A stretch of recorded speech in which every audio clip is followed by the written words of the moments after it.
comes from the music first. I can't do a thing or even strike up a chord in my imagination until I find music that I want to express.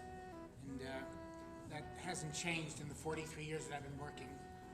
And the search for music is constant, but as or more importantly is music that triggers my inner eye, that causes me to imagine, and causes me to imagine a way to pictorialize the music or to paint a picture of the music.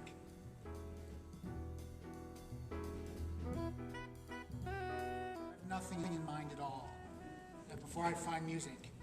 And then you mentioned the word story, which I'm actually glad you used the word story because every piece of music has a story. It's an abstract story, really. It's not a linear story, A, B, C, D. But I try to tell the story of the music. And it's a story of time, and it's a journey, and when the thing is finished, there's been a beginning, a middle, and an end, and you feel that something has been told, that some journey has taken place, and that journey is the story of the music. So I appreciate the use of the word story in there. Well, I'll give you a little insight into the Legend of 10. It's the newest piece. It's brand new. It just premiered a couple of months ago in New York. And the word legend it has dual meanings. It has the obvious clear meaning of something mythical, something legendary that gives it a kind of emotional resonance. But legend is also the word that describes the symbols by which you read a road map, the legend of the map. And in this case, we set out to create a map of the music with the dancers as the cartographers. So the word legend is really, in this sense, used as the legend of the music.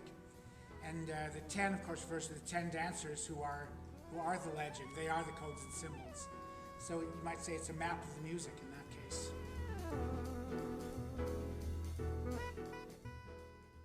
And I find a piece of music that I know that I want to illustrate or draw a painting of. I listen to lots of versions of it until I find the one that seems to strike the right chord for me. Even the Coltrane, the last piece, there are probably a dozen or more different recordings of Coltrane playing this piece live. All of them are a different length. All of them have a different sound because there are improvisatory ideas in there. And so I had to listen to all of those to find out the one that really struck the right chord for me. Jump in.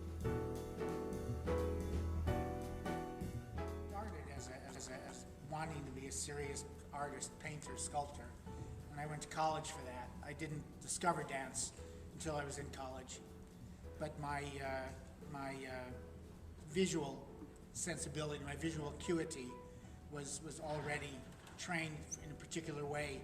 And so I did begin to see movement as a way of painting in space, in a way of, as I've said, painting a picture of the music, or designing the music, you might say.